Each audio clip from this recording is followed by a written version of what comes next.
Hello, everybody. Good evening and welcome to the United Stand. This is your latest Manchester United news and transfer news. And we were just saying there before we went live. In fact, welcome Ashley Duncan, latest member of the United Stand Members Club. We were just saying there before we went live, we will be talking about transfers, but we've actually got quite a lot of other stuff to talk about. Lingard apparently could be staying again. Ollie's spoken about that. Pellistri wants to stay, but Ollie wants him to go. It could be right, actually, Ollie, on that one. Also, a bit of an update on Rashford. Some stuff about Camavinga. Ollie dropping a transfer hit on Varane as well. There are too many attacking options potentially for United this season. Loads to talk about. But first of all, let me welcome the guests. We've got Levin. How you doing, Levin? I'm doing all right, The weather's wonderful, do you know what I mean? So you got to keep the energy high, just relax a bit and enjoy the day. Enjoy the day, do you know what I mean? It's very hot. Kovu, how you doing, mate? I'm all good, mate. I'm all good. Busy weekend, but nice and relaxed on a Sunday. I'm looking forward to this one. Thanks for having me back. Good. And Kev, looking very well with his Manchester tan, as he was saying. Just going to say, mate, you got to make the most of it. Look at this. Couple of days in the garden. Didn't even know what the sun was, man. We don't get this in Manchester, so just make the most of it. And I'm happy to say that that's an original 1980. Is it 6? 5, is it? Lovely top. I used to love those sharp Adidas third blue kits. Lovely. Although there's a funny story about that. That my first ever kit was actually an Everton kit because I wanted the United third kit in 1986, and my mum went in when I was at school to Redmayne and Todd and came back with an Everton kit. Dead proud. I was like, it always seems strange. So if you've got a United kit that's blue, you're like, but for me, this was the king of all shirts. I'm like, no, I'm digging that. I don't mind wearing a United shirt in blue. No, I love that one. Yeah. Anyway, let's get. Matthew says he had that one with Strachan on the back. Oh well. Anyway, let's get on. I know Strachan was all right for United, but I just always found him. I always think of him as Leeds, so that's why I don't like him really. Let's start off about Varane. So lots of things to talk about with Varane. I want to get into a lot of debate tonight anyway, but first of all with Varane, a few scare stories out there at the moment. Jan Arge was talking this afternoon that Varane's got the same agent as Ancelotti. Everything is suggesting that United are going to put in a bid this week. There are tiny rumours of Chelsea interest. There is tiny rumours that he's got the same agent as Ancelotti and therefore he'll stay at Real Madrid. But I don't think there's anything really to be worried about. And Solskjaer himself said today, what about Sancho? I'll talk about players when they sign them, not while they're at another club. How close are you tied to signing Varane? Laughs, same again. So Ollie dropping a bit of a hint there that he'll talk about players when we sign them. Obviously, we're about to sign Sancho, and he said the same again about Varane. Levin, how do you feel about the Varane situation? Do you feel there's a little bit of nervousness building in the fan base today, which I don't really understand, but are you sensing that nervousness or not? Yeah, I think there's always reason to be nervous, especially just because of like past experiences with not only United, but with, dealing with Real Madrid players. Obviously, everybody like references the Ramos thing, which I think we've got to the stage where it's not that, right? The whole same agent thing, to me, I don't really take much stock in that because I remember, when Varane was still young and Ancelotti was the manager of Real Madrid and there was rumors about Ancelotti not rating him and they didn't like it. Like, I think you can sort of look at agents and go, oh, clearly, maybe there's some talking there or maybe there's a link there, but I'm not going to rule out the possibility of Varane, not agreeing to this deal just because his agent's the same as Ancelotti's. Like, I'm not really too worried about it. I'm still quite confident that we'll get it done. Good point there, Kovu, about Ancelotti's eyebrows. He's got more intimidating eyebrows than The Rock, that guy. But we're quite confident about on this on Thursday. Are you still confident about it, or do you think there's still a bit of work to be done on it? I've just looked on Fjortov's Twitter feed for a tweet that said from 3 hours ago that Varane wants to join United. So he's clarified it then. That's he's come out and said 3 hours ago. But that's what's on his Twitter. But I don't really see what's changed, if I'm entirely honest with you. I saw something floating around earlier about Vinicius Junior being involved in some sort scenario as well. So I'm a little bit confused as to where that's come from. But I mean, I don't really see what's changed over the course of 3 or 4 days. The only thing that's come out realistically is Fjortov getting involved from the sidelines, from what I can see. So they might have the same agent. I don't really see how in the long run that would actually affect a transfer that the player wants to do. 9 times out of 10 in today's scenario, if a player wants to go, they tend to go. So yeah. I disagree with you, Eric. I don't think he'll renew his contract. There actually is a clarifying tweet from your Fjortov that I'd missed. I was probably watching the F1 at the time. So he'd said manager Ancelotti has got the same agent as Varane. I guess it will get sorted, ... which was a real sort of, that's going to get people thinking. He's then clarified 4 hours later, probably after a load of shit on Twitter. Player wants to join Man United. Agreement needs to be sorted out between the two clubs. A pragmatic and understandable manager helps, even if he doesn't have the last word. Which again is still a little bit vague, Kev, but it's looking like it's going to get there. Listen, I think you've knocked the nail on the head there. It's this one for me will get done. And the surprising thing was the last time we spoke about this transfer, Varane, I think I actually said I'm quite surprised that nobody else has been linked with him. I mean, you think this is a world-class top defender who's won the lot and is available at a cut price fee. And then when you look at it, and that's exactly what's happening this week now. If Manchester United have gone in and offered whatever, 55 million euro, 45 million euro, they need to find this common ground. But the thing for me is, if Varane has actually said, I want to go to Manchester United, Real Madrid are in no position now. It's exactly the same Manchester United with Paul Pogba. If Paul Pogba turns around now and says, I want to go to Real Madrid, I want to go to PSG, United do not have any control over that. They just basically have to sort a fee out. And this is where Real Madrid now, I think you're going to get these names thrown in. Of course, Chelsea are going to get thrown in. I'm surprised there's not been more names thrown in, but they will get thrown in because it's going to sort of prompt United to get to this kind of common ground of the fee that Real Madrid expect for Varane. But I totally expect it to happen. I think it's totally different to Sergio Ramos. At the start of it, I was sceptical. I'm thinking, we've had our fingers burnt in the past before, but this one seems different.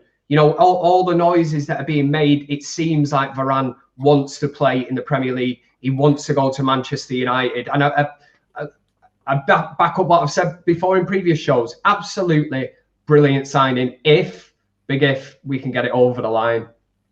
There is another update that's just come out from Mundo Deportivo as well, talking about Solskjaer, saying that despite Solskjaer appearing quite cool in public, behind the scenes he's pushing this because he wants Varane involved with Manchester United's pre-season tour as soon as possible, which I'm sure is the case. And I think we'll get a bid in this week. I really do.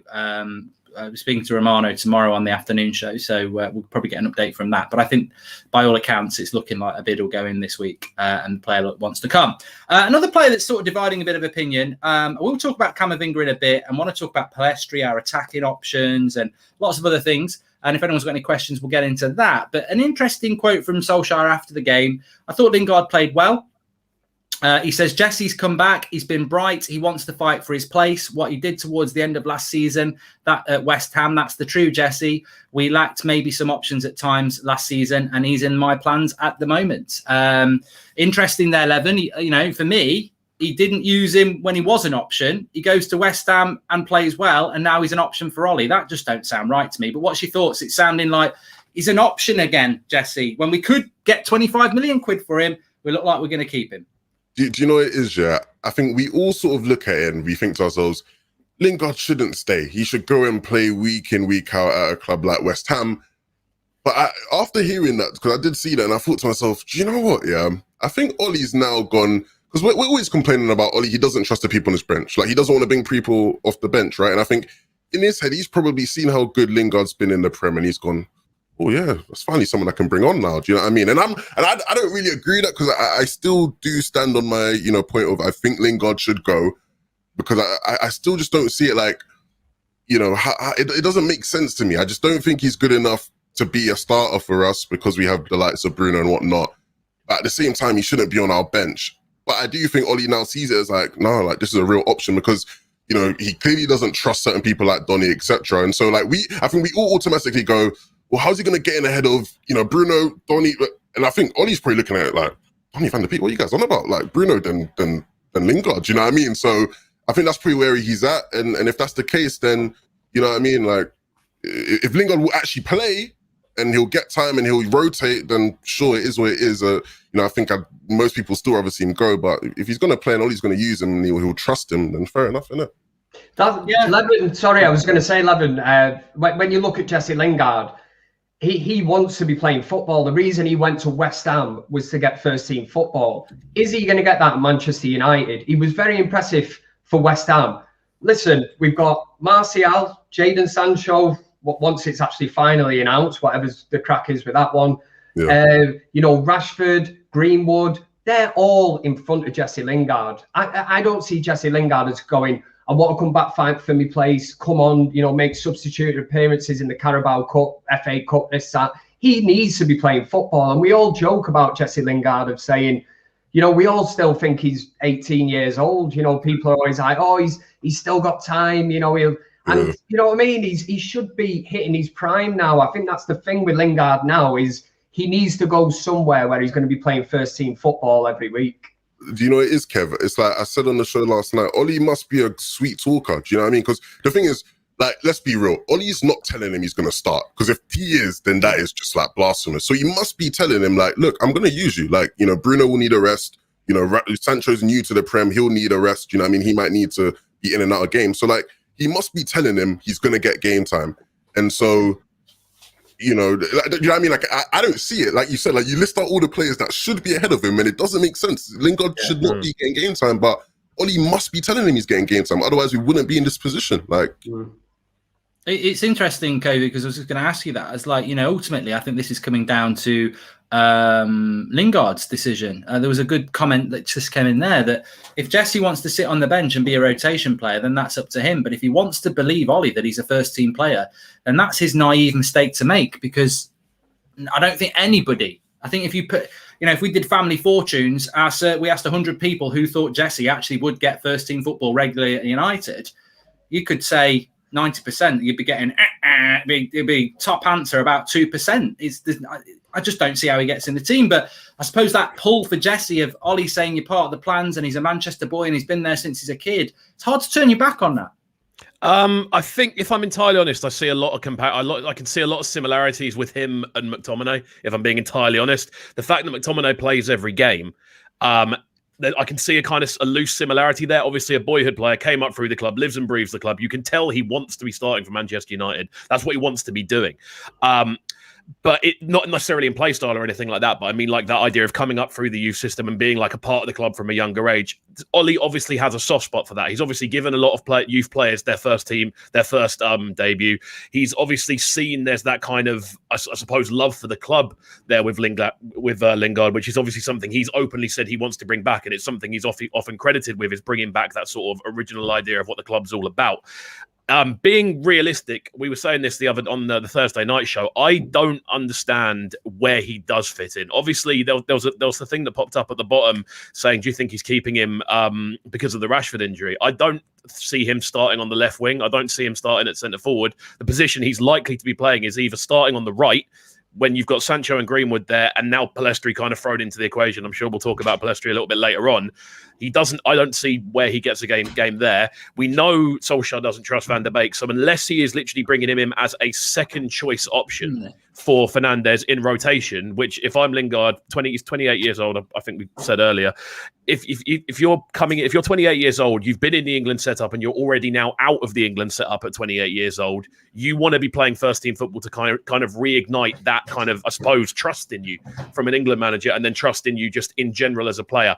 I don't see why Lingard would want to stay to echo what you said, out of pure naivety, because I don't really understand what the kind of role will be other than a bench warmer and an emergency sub. Like I don't really see his role being any different to someone like a Lee Grant, if I'm being entirely honest with you. Like he's a third choice in his position when the people above him are players that we have already relied on and have proved their consistency over time. So I don't really see why he would want to stay. But if he wants to stay, it is entirely his decision. So we'll see. It's a great point as well, isn't it, about the England thing, is that he was literally, I thought he'd go. I thought he was going to go to the Euros. He was so close. And, you know, people he was ahead of like James Maddison, who was fit. Like, he got himself with that West Ham form, because he was playing every week, he got himself to touching distance of a Euros squad. Next season, Jack Grealish at the World Cup might have a broken leg. Foden might be out of form. You know, you're going to a World Cup, but you've got to be playing every week for somebody like West Ham or Leicester. You're not going to. And Lingard's been to a World Cup before as well. He knows that's in the locker. So if he's been to a World Cup, he's got to a World Cup semi-final before in that England team, starting in an England team. So he's got that tournament experience. The only thing that's currently working against him is that he's not either in form enough or playing like regular football for a top tier team. That's the only thing that's really been held against him, as far as I can see. So I don't know. I just don't really understand why he'd want to jeopardize that sort of, I suppose, the second half of his career for the sake of staying somewhere where he's going to sit on the bench. Well, I was going to say, right, like, you know, to play is almost devil's advocate. Advocate. I can't even speak English today. What if advocate? I have that lemonade. Yeah. I was going to say, avocado. You should have said avocado. That would have been good. I probably should have. Look, what if we're giving him too much credit in the sense of, what if we are like, because these are the expectations that we probably would have, right? Like, if we were Lingard, we'd be thinking, I was so close to England, blah, blah, blah. What if he's done with it? What if he's saying to Ollie, like, yeah, I'm not too bothered about getting into the England squad? Yeah, that's what, do you know what I mean? Because we know he loves the club. So what if he's the one saying, look, I just want to be here? Because I think people will look at it, right? And like, I've seen comments and people going, oh, Ollie's not ruthless or blah, blah. But if you're Ollie and you have a player who was in Lingard's form, and that player's coming to you and saying, look, I just want to stay here. Like, if you're going to use me off the bench, like, fair enough, but I'd love the club. But if you're Ollie, you're not going to go, no, you got to go, man. You got to go. He's going to go, oh, fair enough. Do you know what I mean? So it's like, obviously, we'd assume that's not the case, because it just doesn't make sense that a player would do that, where they almost have no ambition. Because like you said, World Cups next year, you never know what can happen. He was this close.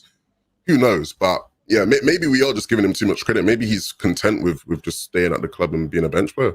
And there's the thing. Sorry, I'll just throw this very out quickly. Who would you have took to the Euros if you had a choice between Rashford and Lingard on current form and how they ended the season, taking into consideration Rashford injury problems, you know, could not have gone to the Euros, had this operation that he needs, and been right for Manchester United for the start of the season? For me, I would have took Jesse Lingard every day of the week over Rashford. Without sounding too much like Ricky, I'm not being. Well, Ricky would definitely he'll be in his Tenerife pool now, going, look, I told him this. I text Kev about this, but you know, Peter Crouch over Rashford. I'd have took myself. Yeah, I think that I'd love to see Ricky playing on the wing for England. Actually, I think that the thing I was going to say with Jesse is that I saw it today. When he's playing against an inferior opposition, he can spin into space, he can get a shot off, and he's a decent player. And I think it never surprised me that he did well at West Ham, because teams attack West Ham, and he spins and runs into space. He can play a good pass, he can get a good shot off. But at United, apart from that blip of about 2 months where he was Messi Lingard and he was spinning and scoring all the time, when he plays for United, we're up against a low block a lot of the time, or we're not getting much of the ball, and he just doesn't suit us. And anybody say, I mean, I saw Alex saying on Twitter today, personally, I'd play Jesse in the harder games instead of Bruno because he's good at spinning into space. And I was like, Alex, don't know what bloody games you're watching. Like, decent teams won't let him spin into space. And I'm sorry, Bruno's 10 times the player Jesse is, and Ollie doesn't rotate. He'd rather stick with an injured Rashford for 8 months than try anything else out. He ain't going to give Jesse that number 10 spot. And Kev as well, I mean, we sort of touched on it. I was just writing a list there. If you're Jesse Lingard or you're Ollie and you're having this chat saying, Lingy, I'm going to use you next season, for me, it's got to be fake news, because Martial, Rashford, Bruno, Pogba, Sancho, Van der Beek, Mata, Dan James, Shoretire, Pellistri, Ahmad, Hannibal. I mean, some of them will go on loan, but Martial won't, Rashford won't, Bruno won't, Pogba won't, Van der Beek won't, Sancho won't. Mata just signed a new contract as well. That's 7, and Dan James. There could be 8 players. We're well overstocked. But there was a good pull of super chats there. Do we think that this just might be Ollie just playing a clever answer? You know, he's asked a question about Lingard. If he says he's up for sale, it causes trouble. If you say at the moment he's in my plans, he's done that with Lukaku and Sanchez. So many options, and maybe Ollie's just playing a straight bat here. Okay. Yeah, that's a possibility. Realistically, right? That's why, like, I always say this, even with like the Tom Heaton thing. I don't think we're going to talk much about Tom Heaton, but like, when people get asked questions by the media, like, what do you expect them to say? Like, because it's true. Like, realistically, do you expect them to go, "Yeah, nah, Lingard, he's available. Like, if anybody wants him, you can have him." Well, imagine when he was asked about Sanchez. What about Sanchez? I can't wait to get rid of the. He's a pain in the arse. He's an absolute pain in the arse. He's on 400 grand a week, but who's going to bloody buy him? He's useless. Yeah. And he didn't. He said, "I'll tell you what, it'd be part of my plans next season." He never set foot in Manchester again. I mean, this is all coming off the back of a friendly appearance at the end of the day, isn't it? Like, all of this is coming off the back that he started in. Did he even start? Did he come off? Was it half time? He came on at half time in a friendly game. Against Derby in a pre-season friendly, and he hit the bar. And from what I could see, that was pretty much all he did. He ran around a fair bit, but from what he actually did effectiveness was essentially hit the bar from a long-range shot. The fact that it feels very out of proportion. Obviously, it's United; everything's going to get spun out of proportion. But it's off the back of a semi-decent, friendly pre-season game. It's very, very bizarre. Kev, just going back to what we were saying there before. So many options, probably 7 before you even get to youth options that can play any position that Lingard can play. And especially when you go back to Martial, Rashford, Bruno, Pogba, Van der Beek, Sancho, Mata, and Dan James, that none of them are really going to go anywhere either. So to keep Jesse would almost be like England, where you've got too many attacking players, and what's the point when you can cash in for 25 million? So maybe it is a smokescreen from Ollie just to keep his value up. That's exactly what it is. Ole Gunnar Solskjaer's not going to turn around, is he, and say, Jesse Lingard is not part of my plans. And the one thing I will say about Lingard, if he has got that head on him where he's like, I'm going to come back, going to fight for my place at United, I've not got a problem with that. But like you just mentioned, Mark, the players that are ahead of him, I mean, he's literally got no chance of getting into that team. When you pick your strongest 11 that you're going to put out every week, absolutely no chance. But the thing is, Ole Gunnar Solskjaer has to say these things, because if he says, well, he is part of my plans, the fee can drop. The minute that he says, Jesse Lingard's not really in my plans or whatever, the end of the season at West Ham, what he's done was unbelievable. I said it the other week. I think it's actually probably put 10 million on his transfer fee, what Manchester United could attract for him. So they have to play that really, really cleverly now. They put it out there and say that, he's not going anywhere and that. But we all know, listen, football and the way it works, transfers and that, I think that's exactly what they're doing. They might be leaving the door open for him, but at the same time, it's like, if somebody offers 25, 30 million for Jesse Lingard, he goes for me, because like you've just said, there's 6, maybe 7 players ahead of him. And at the age that Jesse Lingard's at, does he really want to stick about and be a bench player? I don't see that. If he's got any ambition at all, he really needs to move on. Let's just touch on Pellistri here. We were very excited before we went live talking about the fact that we've got a lot to talk about, but we're starting to get some football to talk about now. And what I would say is there's a great thing as well that we've not had for about 6 weeks is Ollie talking. He said over the next few games, you'll see more and more of the experienced players and less of the younger players, because he said, I want to start the season well. We didn't start the season well last year. So I think that's a very mature approach. The standout player to me, Levin, I'll start with you on this one. In fact, we'll start with Kev. We'll go the other way around. I'll start with you on this one, Kev. Pellistri, a standout player for me. Levin called him Lino Pellistri before we were starting. I don't know whether we're on live on air, but he did have... People get run away and they'll clip that. But the reality is, it's like he did have that confidence, close ball control. The goal he scored, he could have hit it first time, and he had that confidence to take it round the goalkeeper. He's come out after the game and he said, I want to stay at Man United. Ollie's come out after the game and said, a loan's definitely going to benefit him. Is Ollie right for that? Game time, etc. For me, Pellistri... Listen, it's a tough one. You could say, do you send him out on loan? You send him somewhere where he's getting game time every week? For me, looking at him, as long as he is happy to be in and around and challenging for a first team place, not a problem with him being in the squad. The same with Ahmad. A lot of people are like, oh, he needs to go out on loan. United haven't spent 30 odd million on Ahmad to then, clubs do not do that. You don't buy a player for that much and then put them out on loan. You bring them in, train them with your team, and they are ready to go. So Pellistri, I think it's a big season for him. I really do. And at the same time, there's so many players in them positions, like Ricky always says, shoehorning players in and all that. But it comes to the point, listen, if that lad is happy enough, which he should be at Manchester United, if he can take the challenge on of trying to get into that team, then again, it's all on performance, isn't it? If he puts the performances in and he gets himself into the team. I'll tell you what, I'm just going to, just before I ask your thoughts on Pellistri, we're going to stop the chat for a minute for a quick flash poll, right? I'm going to ask all four of us this. New to the show this week. It's like Alan Partridge. I'll just have something new every week and change it. But I want you to rank these players in what the importance is to United. So Lingard, Pellistri, Ahmad, and Dan James. Rank me those four players.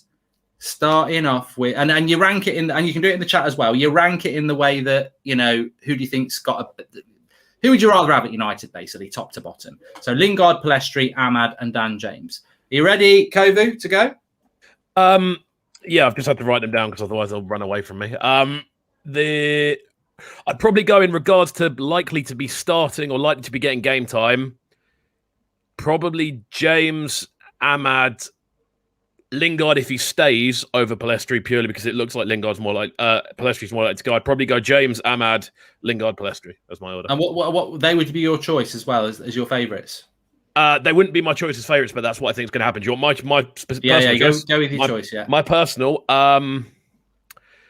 it's difficult to judge Pellistri off one game, but from what I've seen, James is obviously the most experienced player there, apart from Lingard. I don't think Lingard, I personally wouldn't put Lingard there. I'd probably go James, from what I've seen of Ahmad, second. James, Ahmad, Pellistri, Lingard. Ricky, I'd love you. Levin, what would you go with? How would you rank him, in your opinion? Ahmad number one. I'm going Ahmad number one, Lingard 2, James 3, Pellistri 4. Pellistri was great, Lionel Pellistri and everything, but it's one game, yeah. It's Derby, man. Kev? I think I would go Ahmad, Pellistri, Lingard, James. Yeah, I would go. I was very impressed with Ahmad. I'd put him top. I think how he played against Wolves as a false nine. If he hadn't done that, I wouldn't put him top. But that just showed to me he's a quality player. So I'd go Ahmad, Lingard second, Pellistri third, James fourth. And obviously Ricky would have put Dan James top, but he's not. I tell you what, listen up, Kev. I'll go Dan James number one, and the rest can go on holiday. I don't care. But yeah, I mean, we were talking about Pellistri there then, Kovu. Is it right for him to go on loan? He was good today. I mean, look, as well, on the back of that, let me just add in as well a bit of evidence. Van der Beek couldn't get any game time last year. Twan said he couldn't get any game time last year. Brandon Williams couldn't get any game time last year. Pellistri might be happy to hang around United doing a bit of training, but maybe Ollie's actually being quite wise there. He knows he's not going to use him or get opportunity to use him. So I want you to go on loan. I think it's different. It's different scenarios for different players. We were saying earlier, Lingard's 28. That's why the conversation is that he needs to be getting first team game time. Pellistri is still very much in the early parts of his career. Like there's not as much of a rush for him to be in a first team setup. He's currently training with a top quality squad to an extent. There are obviously holes in it, but it's still a very high ranking squad. From what I saw of him today, he looks good. He looked good. There was definitely an element of flair. There was an element of swagger as well, which I quite liked. The fact that he wasn't scared of the occasion. Obviously, it is a friendly. It's away at Derby. It's not it's not like a cup final or anything like that.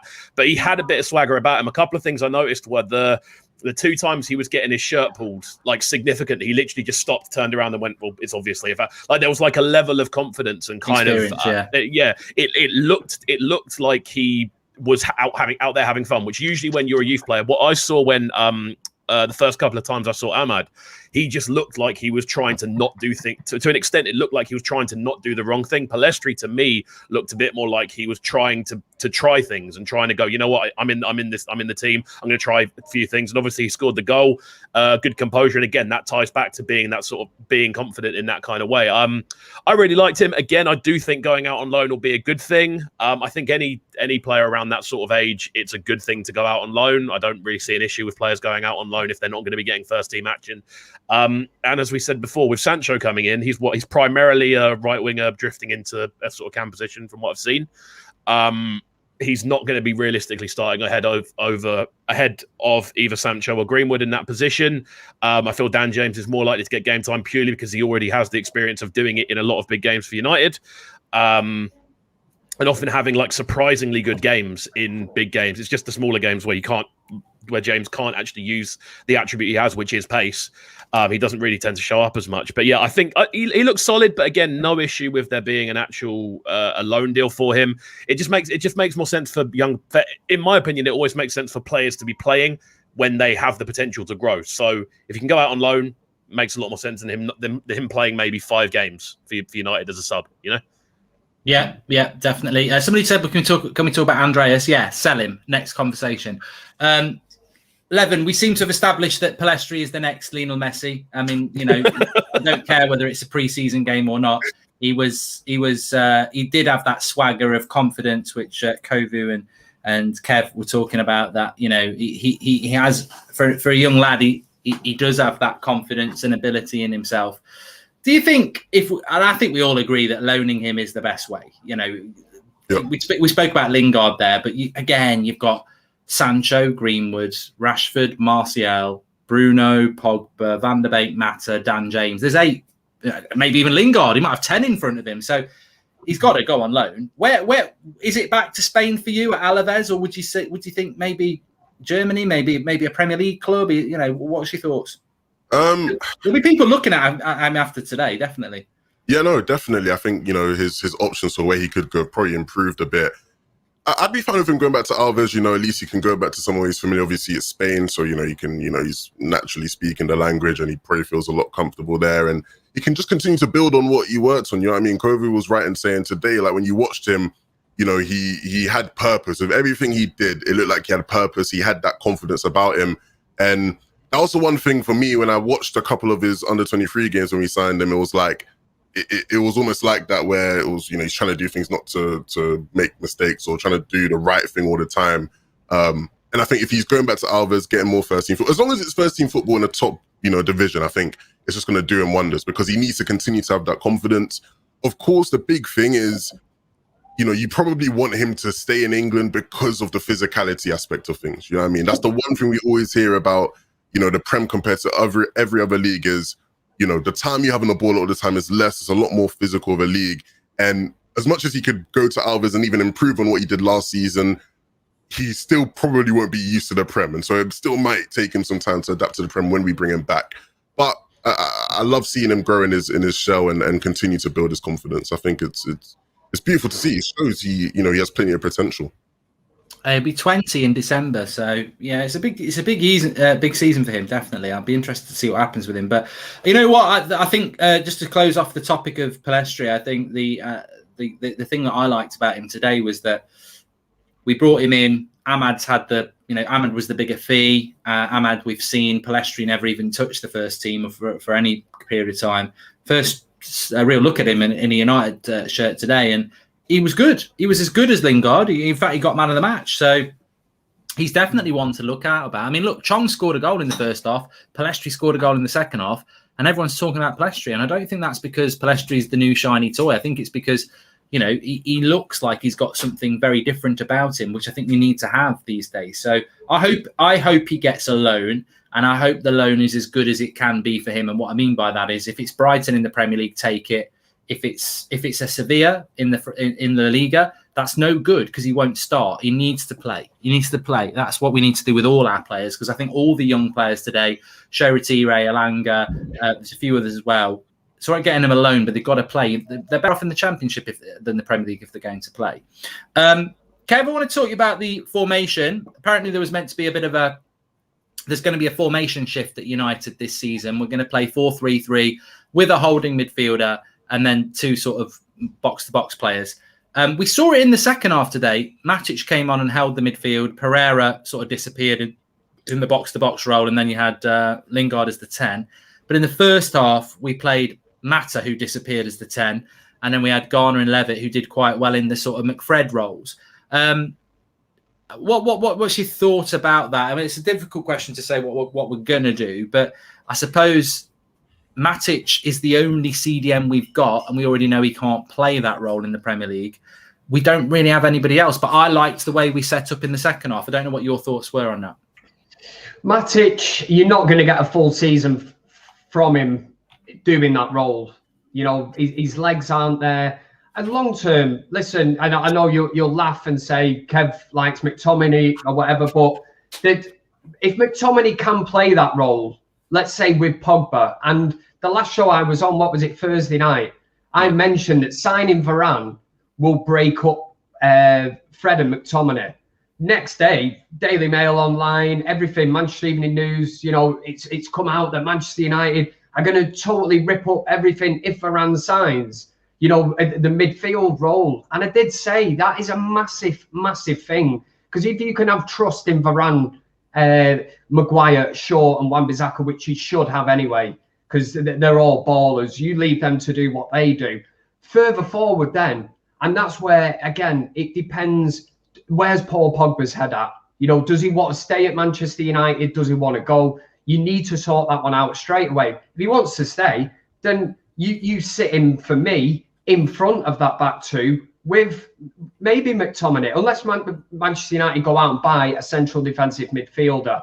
And again, ahead of you then, Bruno Fernandes picks himself. You're going to have Sancho, the likes of Martial, Rashford or whatever, fighting for, you know, places there. But for me, the Varane signing will be huge because it rips up everything about the way that we have played the last few years under Ole Gunnar Solskjaer. It will literally transform this team if we can get a leader in alongside Harry Maguire. But again, I think the big thing is, can we keep Paul Pogba? Does he want to stay? If he does, I think next season hits the ground running. We know what Paul Pogba can do. It's just, does he want to be part of the plans at Manchester United, you know, and fight for Manchester United?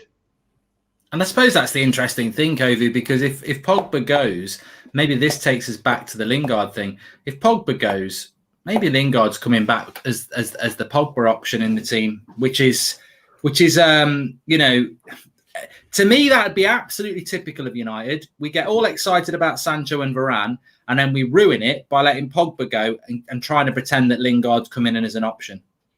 I mean, for me, I'm out of the sort of central defensive options. We don't really have any apart from Matic. We've got two centre midfielders in McTominay and Fred who play together, both of whom, I said this on the show on Thursday, personally, I've never really seen McTominay as a defensively minded player. I said on Thursday, pretty much all of his best moments tend to come from forward thinking like motions. It tends to be him bursting into the box. It tends to be him creating an overload. It tends to be him kind of coming with a more attacking kind of feel. Whereas when I've seen him struggle to actually have the sort of positional sort of sense a lot of the time. He'll put in a hard challenge every now and then, but it won't necessarily be, it'll be covering for a mistake positionally rather than him actually being in the right place at the right time a lot of the time. For me, out of the two, Fred is the much more defensively minded. He makes a lot more sense to kind of have in that sort of role. And weirdly enough, I mean, this may well get clipped realistically and put in the absolute bin. Record now. But, go on. Hit your record buttons now. When the bizarre thing for me is when you look at the way Pogba plays, Pogba is very much about picking the ball up on the halfway line, driving forward and spreading balls out and wide, finding acute passes that no one else has seen and basically providing an attacking option. The most bizarre thing to me is that is what McTominay is best at. So it's bizarre that, like, if you were to break that up, in my eyes, I could definitely still see it being, even if we're playing a 4-3-3, I could see McTominay being the left-hand side of two roaming midfielders in the middle. I could see that happening. Because that's where he seems to be best, pushing forward from the midfield, dragging the ball forward. Like the best example of that was the Sheffield game. He was just picking it up on the halfway line, running forward with it, and then we enter a new phase of attack. The issue we've had going forward against low block teams a lot of the time is that there isn't, there's no one driving, there's no one pushing. It's very static. It's very kind of stale around the edge of the box, up, round in a kind of C shape around the box, waiting for someone to make that move. Whereas what Pogba offers is that kind of forward motion. Out of the two, I definitely think Fred is the more defensively minded, so he'd be the one I'd put there. If Pogba goes, I actually think McTominay is probably a better replacement in that more forward-thinking role than Lingard, purely because I don't know if Lingard actually sits that well in the middle. Like he's an entirely attack-minded player. McTominay isn't necessarily a defensively minded player, but he at least understands elements of the role, if that makes sense. Yeah, I think McTominay is just, I mean, I know I say Scooby-Doo a lot, but I think that's because it sounds good in Scottish. And also, I think he's also that sort of I think I can imagine McTominay in training just runs around a lot. And I think that is exactly what Darren Fletcher did. And then everyone thought that's what Darren Fletcher was all about. And then he did it long enough that you actually thought, actually, he's getting better. So, you know, maybe that will happen with McTominay. I don't know. But I certainly wouldn't sell McTominay. I think he's got a value. Oh, no. In the last 20 minutes of a game, he's got a value. And I think he's a bench player. But I suppose the question is, Levin, if we're going to, I would love us to go back to a holding midfielder, and we saw glimpses of that with Matic a couple of times in the last 2 or 3 years. But I don't think Matic can do it anymore, and I don't think, you know, some people are even arguing we didn't do it in the second half. It was a midfield two with Pereira and Matic. I felt Matic sat a lot deeper than Pereira did, to be honest, but we're splitting hairs. Do we have the player to even try and move into a one holding role without actually buying somebody? Just to jump in on that, just before Levin, I heard the commentator say today that Matic is literally completing his coaching badges at the minute, so he's very obviously moving on to something else soon. So it's basically not a long-term option. But yeah, that's what I heard today on the commentary. Probably at United though. We can just give everyone a job. Yeah, he's done his B license coaching, so he clearly wants a job like Matt will be getting a couple of years. Look, you're right. You were right by saying, like, you know, Matic was sitting a lot deeper. Like, he'd often drop in between the two centre backs and they'd push out a bit wider. And do I think anybody can do that role the way Matic does? You know, no. But at the same time, see the thing about that role, right, is when you're playing a 4-3-3 like that, and you have the 2 3/8s that are going to push forward or do whatever they do, right? Because you can have 2 3/8s and, you know, they can do that role differently, right? You look at different players. Kante does that role very differently to how Pogba does that role, right? But they can both play as number 8s in that position. So what you get from different players is obviously going to be different. But what you need, right, is that sort of the anchor man, the guy that's going to sit there and, you know, pick the ball up from the back for, you know, progress the ball relatively quickly, and also, like, just basically anchor the defense, right? Somebody who can read the game, anticipate it well. And I don't want to say it's a limited role, because it's not a limited role. You need someone very skilled, right? You need someone who can progress the ball well. You need someone who is press resistant, can, you know, dribble out of trouble if needed. And obviously Matic can't do that week in, week out. And to me, McTominay is not that. Fred's not really that either. So we need to recruit someone to do that role. We do need to recruit someone to do that role in my eyes. But, you know, and unless I trust, I don't even want to say I trust, because I don't really trust our coaches, right? They've not really given me much reason to trust them. But you're already out.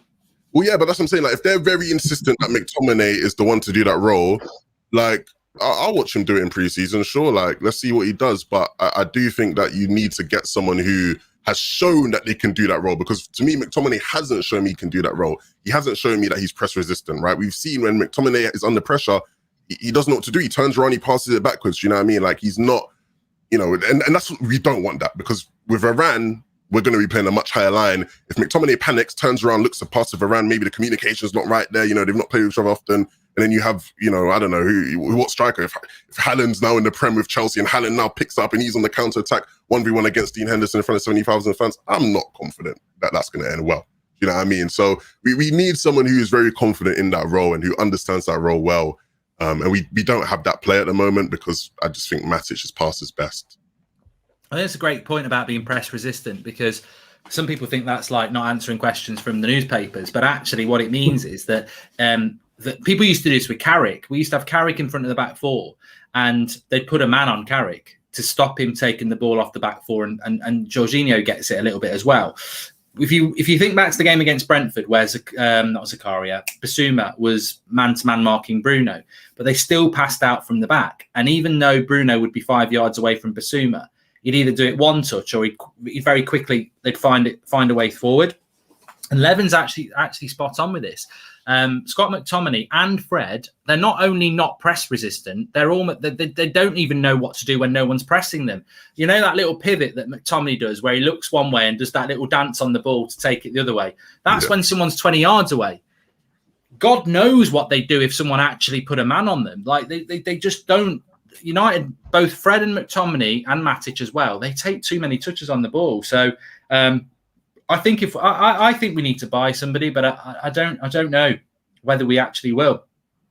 I don't even know if we'll keep Pogba. So it'd be very interesting. But if McTominay's going to play that role, I think he's back training next week. Let's hope that we try him in that role before we play that first game against Leeds, I think.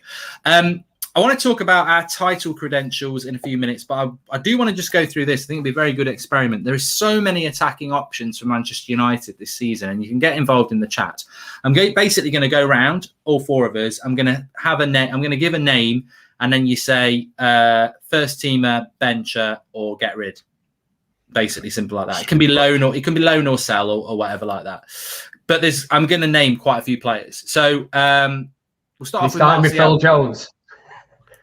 He's not an attacking option. I don't think I don't think he's in any option. He is. I don't even know where he was today. Jim Jones. He's in the gym. I think. I don't know where he is. I don't know where was Phil Jones today. Best trainer at Manchester United, apparently, according to Mickey Phelan. He's been out injured since. He's been injured longer than COVID. He was injured before COVID. I think he came back in one game, scored a header, and then hasn't been seen since. It was in that 7-0. That was before. That was pre-COVID. Was that pre-COVID? Yeah, it was was it some shit team in the FA Cup, wasn't it? Because Harry Maguire scored from the edge of the box. Yeah, was it Tranmere or something like that? Yeah, something like that. Some B-Tech Everton or something. But Martial, let's start off with Martial. Kev, first teamer, bencher, or get rid? First teamer for me. Kovu? First teamer, 100%. 11? Where would I have him? Yeah, is he first teamer, bencher, or get rid? He's first team quality, but he'll probably be on the bench if everyone's fit. Yeah, I'd agree. I'd put him on the bench if everyone's fit. So Rashford, Kev. God, such a difficult one. Do you know what? I stick up for him and that. Do you know? Listen, I will look at bench. Bench. I'll go with bench. Interesting. Kovu? If he's fit and has been rested and hasn't been rushed back from injury, then first team. If he's not and he's rushed back and he's played 6 games over the course of 5.5 days or something ridiculous, then no, because that seems to be what happens most of the time. But if he's fully fit and he's rested and he's had time to recover, then yes, for me, he starts on the left. 11? Yeah, he's obviously, we know at Rashford at his best, he's good enough to be a first teamer, but he's similar to Martial, where it's like, I think it's going to be a battle between the two. And I do think that Martial's probably like a better player, but Rashford seems to be the one in favour. And so, I will say first team. I don't think he is on the bench by any means. Well, that's the thing. If we're saying, right, the majority's just agreed on Martial as being in the team, which for me plays on the left strongest position. United haven't signed Sancho for 70+ million for the right-hand side, not to play him. So that's why I'm thinking, well, if I go for Martial left and I'm going to go for Sancho on the right, it's almost where does sort of Rashford start to fit into that? Is he a number 9? Can he challenge Cavani? Because long term, I see kind of Greenwood this season now has to step into that and go, Cavani's got one more season left. I'm going to challenge Cavani. That's where he sees himself, the future of Manchester United for me. So it is a really tough one up there because there's so many players in that position. I think the big thing is, like, you look at before Cavani sort of emerged as being, the number 9 we needed last season, Rashford was that second guy behind Bruno where we needed to win a game. We'd rely on him to do something. You know what I mean? And obviously some games it was frustrating because it's like, Ollie, like, you're not making changes. He's had a bad game. But it's like, he's the kind of guy where he will get you a goal, right? And you need that. And he did save us in a couple of games last season. So I think he's probably the one that is favoured for that first team spot. I'd put Rashford on an NHS bed, writing his book, recovering from whatever injury he's got, because that's where he needs to be. And it's interesting that Ollie said after the game today, we're still discussing the options, because for me, he's got to go under the knife and have the op.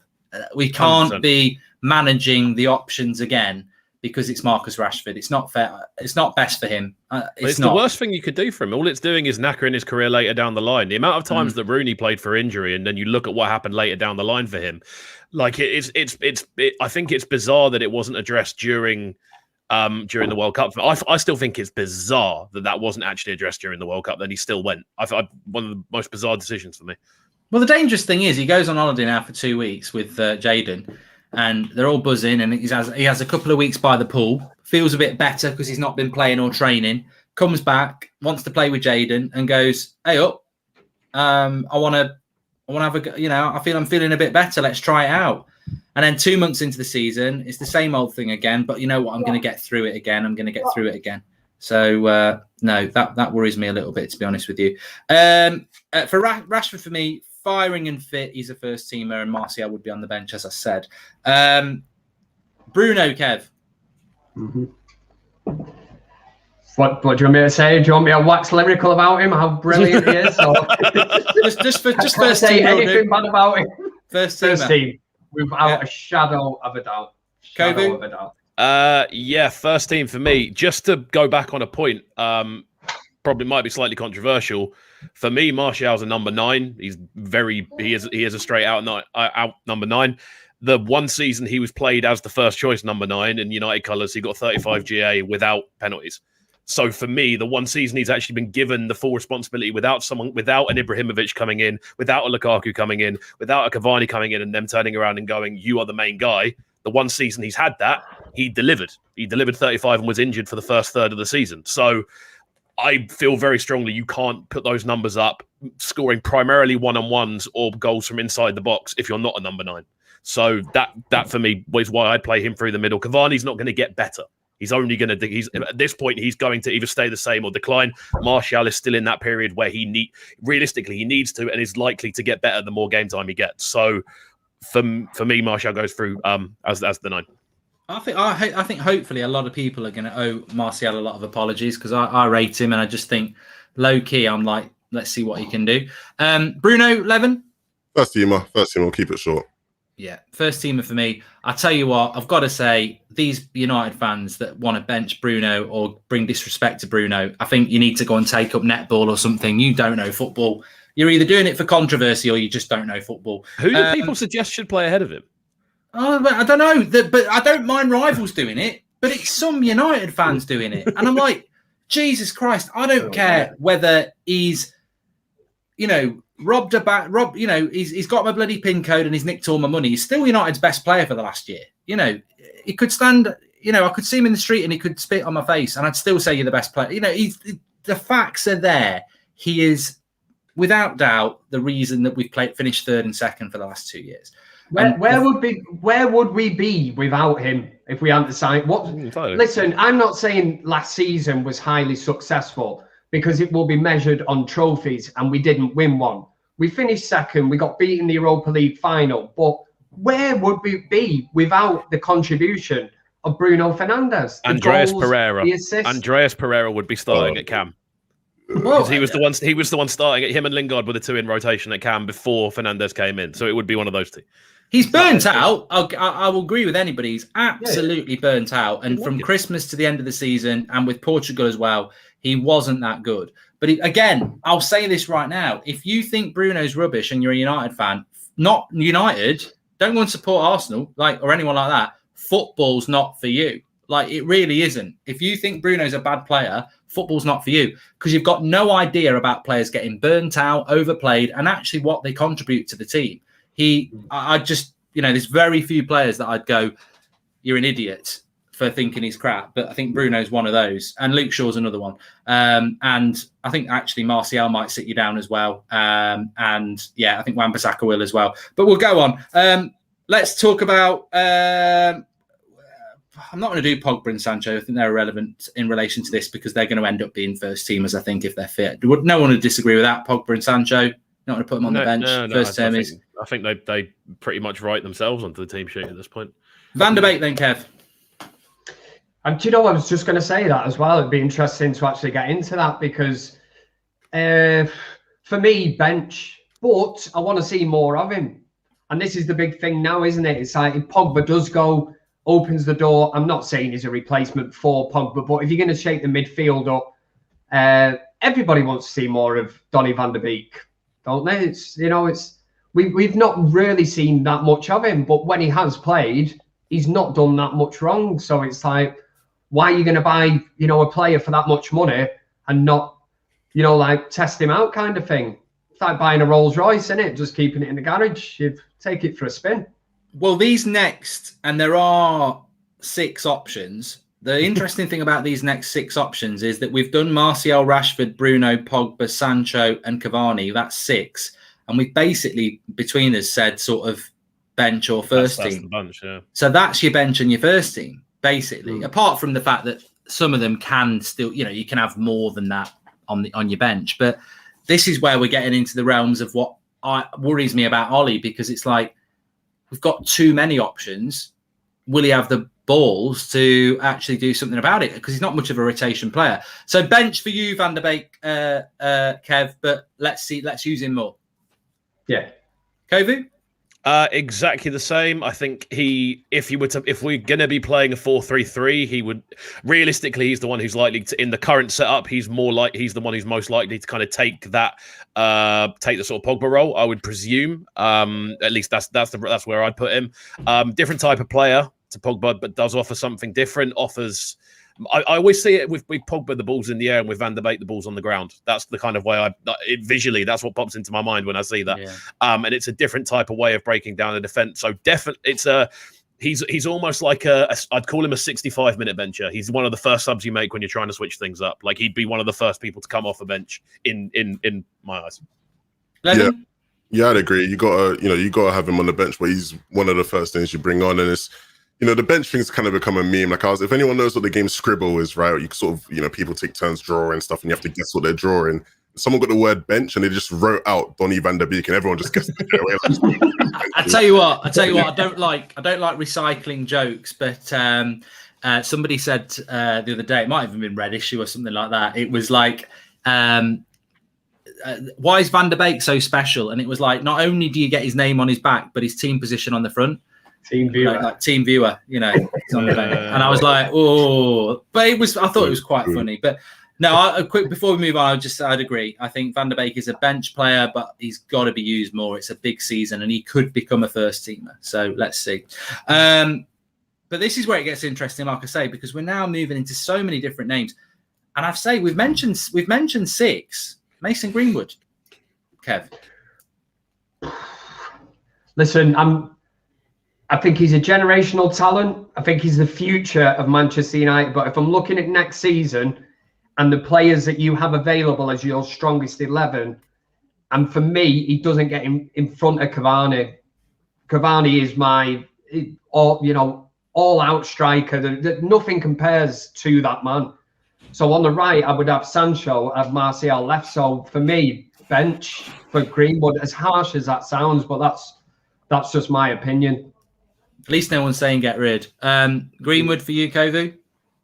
Similar kind of scenario. It's very bizarre. We've almost become used to subs not being made early in the second half, and subs are only like 5-10 minutes of action. Like I don't see why you wouldn't rotate wingers like on a regular basis. And Greenwood, for me, Greenwood will become a centre forward. There's still elements of his game where he needs to obviously needs to bulk up a little bit, needs to work a little bit on being back to goal rather than always being front on.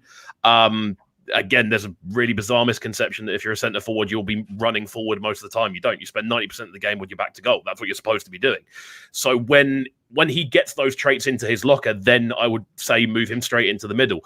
But for the time being, I don't see why you can't run wingers in rotation. Sancho on for 60, 65, Greenwood on for 35. And then when you've got a stack of maybe 6 or 7 games in a row, you then rotate it, and then Greenwood starts, Sancho comes off. They're the 2 most prominent right options on the right wing we've got. Again, I don't think Greenwood is a right winger, but at the minute, that's where he's most effective in that team. So I'd say bench, but again, getting a lot of game time off the bench and occasionally starting in rotation. Levin? Yeah, like it's weird because I think people always get upset with the idea of like, oh my god, you said bench. Was like, no, it's just like, yeah, he's on the bench. You know what I mean, like I don't see people crying like when Bernardo Silva's on the bench for City. It's more so, oh my God, look at their bench. It's like, look at our bench. We got bloody Mason Greenwood. He can come on left foot, right foot, score. He can do anything. Do you know what I mean? And like Kovu said, there will be games I think he will start. You know what I mean? You just have to rotate, and I'm perfectly fine with that. He's got a bright future. We ain't got to worry about Mason. Again, I was going to say on the topic of bench players, Ole was a bench player. I was the original the original definition of a bench player. Impact player. Just nicked my bloody line. Sorry, I've been here a week. Sorry. Yeah, I was going to say, Solskjaer's. I'll say Sheringham as well. Then, and Levin's right. If you use your bench, you're not a bench player. You're not. Grealish was probably one of England's best players. He should have been starting, but basically was a bench option. But I think with Greenwood, for me, I'd agree with everyone. I'd say bench player, but I would say is that what a season he's got. He is a generational talent, and he could end up being the right wing backup, but he could also end up just tearing it up front. Like, who knows? So massive season for him. I want to see him start the season well because he finished last season well. I want to see him start the season well. And look, definitely, he could end up being a first teamer very quickly. But at the start, I think, I'd put him as a bench option. But this is all cleverly leading into what we're going into now. We've already talking about 8 players, and we've still got 4 to do. Mata, Kev. We know he's here now. Why is he here? Might be the question. Listen, I think he's well thought of at Manchester United, but listen, sentiment, we're in the business of wanting to win trophies. So listen, I would not have a bad word to say about Juan Mata, but at the same time, I would say, really, a year extra for Juan Mata, what does he bring? I'm going to have to say, what, bench? I'm certainly not going to say retire. Sell. Yeah, well, I wouldn't say sell because there's no. Well, he's going to be here, isn't he? He's going to be here. Yeah. But I don't know why. I don't really know why. Not when we're going through all the options we've got. Maybe he's very, maybe they do. Obviously, Manchester United think a lot of him, and I think you do have to look at these seasonal pros sometimes that are in the team where they bring more to the squad on a daily basis rather than what they actually contribute on the pitch, which sounds really strange. But I think to the younger players, I think a lot of players maybe would look at Juan Mata and think, here's a guy who's done it. Seasonal pro, they look up to him kind of thing. Same thing with Cavani. I always said that. The likes of Greenwood, Rashford, Martial, if he's got aspirations of being a number 9 one day, just watch Cavani, training with him every day. You will learn so much from him. I just think when you look at it, you've got Martial, Rashford, Bruno, Pogba, Sancho, Greenwood, Cavani, and we've just kept Mata. And this was the thing, Kovu, for me. For me, he's here and he's going to be used. It can only be as an advisory role because I almost feel like I don't want him to play because if he's playing, he's stopping Greenwood playing, he's stopping Van der Beek playing, he's stopping bloody Martial playing. He's like, for me, he's not even bench. He's just give him a coaching job. Yeah, I'm in a similar position. They were saying earlier, obviously, about the sort of experience he's had. I believe he's a Champions League winner. He was in the Chelsea team that won it. I think he might have been on the fringes. I think he was. He's won everything, I think. Yeah, he's won every trophy he can. He's been at the club for a long time. He was one of the players that came in during that original transitional phase out of Ferguson into what we now have, like one of the first players. So he's kind of overseen. He's realistically been there throughout all of the worst bits, if we're being honest with you. So he's fine. He's. Do you know what it is in the modern game? A central attacking midfielder, the role he plays in the Premier League when he doesn't have that pace as an attribute, it's always going to slow a team down. And realistically, that's not what United need at the moment. United need to be moving the ball forward quickly. Occasionally, he comes up with a bit of magic, but for me, again, he doesn't even get onto the bench for me personally. Levin? Do you know what it is, yeah? You can, in terms of Mata and making an argument about him being this role model and whatnot, like you can rationalize that and come to the conclusion that, yeah, it makes sense for him to stay at the club. The issue is taking a spot on the bench. That's all. That is the massive issue. You can completely rationalize him staying at the club. So, give him a coach role. Make it so that, he's not registered as a player. He is just a coach. And so you can keep him. You can, travel with the squad. He can be there on the bench, technically, but he's not actually taking up a spot on the bench. And so you can bring in some of those players because, realistically, like we're saying, when is he going to play? Do you know what I mean? You shouldn't be playing Mata in Carabao Cup games. Like, play like a Mard or someone like that. Do you know what I mean? So I don't see when he's going to play. And if he's going to be sitting on the bench week in, week out, because obviously if you're keeping him as this leader, you obviously want him to travel with the squad so that he can actively be that role model you're looking for. But you shouldn't be doing that as a player. You should just be doing that as a coach. You know what I mean? So it's frustrating, but yeah, you know, he will be a bench player, I guess. I agree. I think, as I said, there's just so many options that we have now. And I suppose, look, rather than going through each player, this is who we've now got left. And I suppose, unless anybody disagrees, we've got Lingard, Dan James. I mean, look, and I'll say this before again, we've already gone through Martial, Rashford, Bruno, Van der Beek, Pogba, Sancho, Cavani, Greenwood, Mata. That's 9 options for where we'll only play 3 players. And I know some of them can play as the midfield too, but 9 options for 3 positions. That therefore means that Lingard needs to be sold, Dan James needs to be sold, show Retire, Pellistri, Ahmad, and Hannibal. Maybe keep one of them and loan the rest, because they ain't going to get anywhere near, are they? I think there's applications for Dan James. I think there are times he can be used, but he's a very specific type of player. I'm in no means a massive fan of Dan James. I think he is probably the least useful wing option we've got, but there are definitely times where he's come on and made a difference in certain games. So not a massive fan of him, but I think he does have application out of that list more than anyone else. He's limited, Dan James. I think I've seen enough of Dan James to think that if it come down to it and Manchester United could sell him and get anything near back what they paid for him, I'd do it. I think they would do 15 million. Just easily. If you wanted to go somewhere else, I would not mind that at all. I was in the camp of maybe he could go out on loan. We'll see. And do you know what? I think I've just seen enough to go, right, he's got pace, you know, and I know Ricky goes on that in big games, he's disciplined, he does this, that. For me, it's just not enough. It's not Man United standard for me. 11. Yeah, that's why I saw that. With Dan James, I sort of have him in the bracket with where I have McTominay and Fred, where I don't think they're good enough to start, but they can be utility players. Like, you know, obviously, you know, we all make jokes about Ricky's opinion of him, but like Ricky has a point in terms of, you know, he has attributes that are good. They make him useful in certain instances and certain moments. It's the reason why he's constantly linked with Bielsa, right? Like Bielsa's not just doesn't want Dan James just because he, you know, he's attracted to him or something. Like he's, you know what I mean? Like he clearly sees the player in him. He sees where he's useful. And he's a utility player. The problem is when we have so many talent, like when we have all, like the list of players we have, is it good enough to just keep him because you see him as a decent utility player? Maybe Ollie does, maybe Ollie will, but personally, I'm sort of over Dan James. Like, you know, he's had his time and it's time to move on. But, you know, I just see him as a utility player.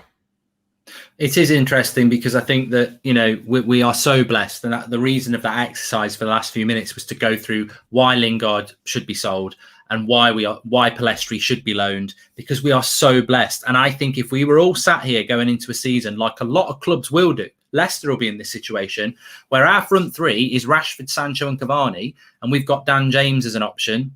We would be like, he's a decent bench option. But I tell you what, if you're playing Rashford, Cavani and Sancho, you're benching Greenwood, Martial and Ahmad or Mata.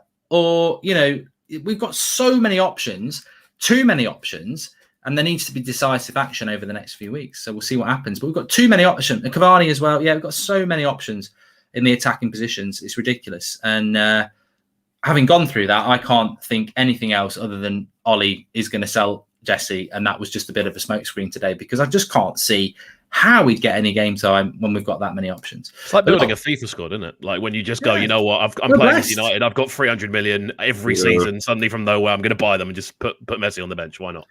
Our rivals won't have it, but we are actually blessed. And that's not to mention people like Hannibal, Elanga, you know, Show Retire, you know, beyond the Amads and Pellistris. We've got so many talented players. Ollie's got to grow a pair, and I think he will do. And I think he needs to find them good loan moves. Anyway, look, we've overrun a little bit. What a show tonight. Really enjoyed it. Big up to 11, Kev and Kovu. Hope you've enjoyed it. Always good fun. Yeah, it's always a pleasure. Always a pleasure. Love talking about Dan James. You know what I mean? So always a bit of fun. Well, I hopefully Ricky is watching, so I thought we better cover a little bit of Dan James for him, who I think would be a very good player at a Leeds or a Brighton or somewhere like that, and he would be a good bench option for United if we didn't have so many players that I think are more talented, basically. But big up, lads! Thanks very much for coming on. Thanks everyone for watching, and we'll speak to you again tomorrow. Bye.